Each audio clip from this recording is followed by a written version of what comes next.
Welcome everyone आम official solution को समस्त स्वागत। आज आम भिडियो नहीं आसू जो board of secondary education Cuttack तरफ जो लेटर आसी आपड़ जदि SOTET एग्जाम देती এই एग्जाम समय जो फॉर्म फिलअप देते तार कौन सी जदि किसी डाटा भूल हो जाए ताको करेक्शन किपर करेंगे से विषय में डिटेल भिडियोटी जाना। तेणु प्रथम लास्ट टाइम देखूँ आ फास्ट टाइम आम चैनल को जब आप विजिट कर सब्सक्राइब करन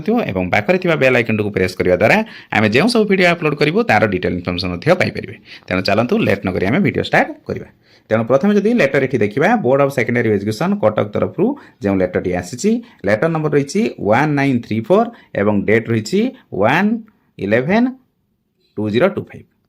तेणु ये लेटर अनुसार जब आम देखा ये लिखाई it is information for all consult that BSC Odisha offer a chance to all the candidate समस्त कैंडिडेट को ये गोटे चांस दिखाई for correction their personal data तांकर जो डाटा से प्रोवाइड करते जो फॉर्म फिलअप करते से कौन किसी भूल होता है ताको आप करेक्शन करेंगे चांस दिखाई हो have already appear special Odisha teacher eligibility test जेटा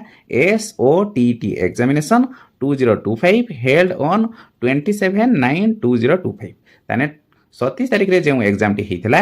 SOTET से आपंकर कौन सी डाटा भूल आपण प्रोवाइड करथिले ताकु मध्य करेक्शन करेंगे to submit their application with supporting document तामाने आपण एप्लिकेशन फॉर्म टी सेठी सबमिट करेंगे ता सहित जो डॉक्यूमेंट आप भूल हो जाए तार प्रॉपर डॉक्यूमेंट सेठी देबे कोठी देबे ना at the head office of BSC Odisha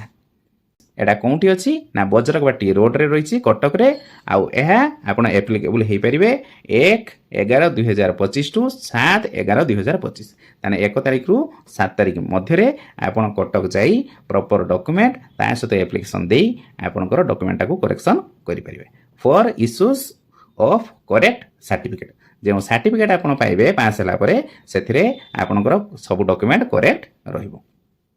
तापरे तले लिखाई under no circumstance further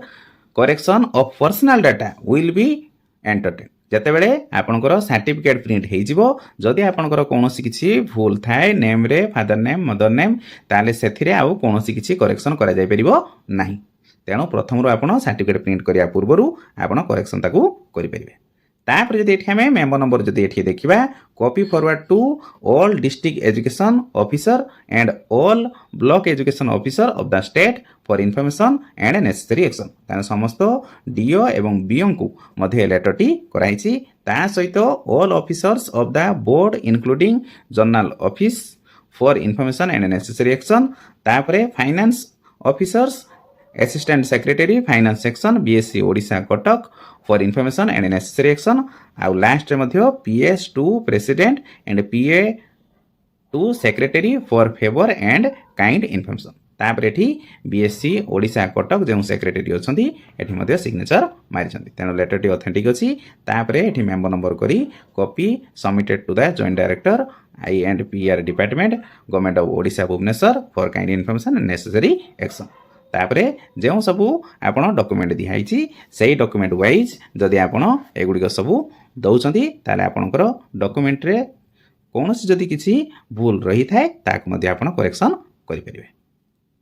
complementary copy to be send to the finance section of BSC Odisha Cuttack along with the bill in duplicate for pass and payment तापर BSC Odisha Cuttack signature मारी secretary जो अच्छी। तेणु ये थिला आपनकर भिडियोर ऑल डिटेल प्राय बुझीपारे जो सबू आपनकर फॉर्म फिलअप बेले जदि आपनकर डॉक्यूमेंट रे कौन किसी भूल रही थाए आगे आपन से गुड़िक चेक कर दिंतु जदि आपनकर लागिला जो डॉक्यूमेंट भूल अच्छी ताने आपन कटक जाई ए सबू इनफॉरमेशन आपन देई परिबे एवं आपनकर जो डॉक्यूमेंट थिला ताहा करेक्शन मध्य करि परिबे आ डेट टी को मन रख देबे 1 रु स्टार्ट 7 रे शेष। तेणु ये थिला ऑल डिटेल आपन प्राय बुझीपारे जदि आपनकर कौन किसी डाउट अच्छी कमेंट माध्यम जनइले तार डिटेल इनफॉरमेशन दे पारिबे। Thank you for watching.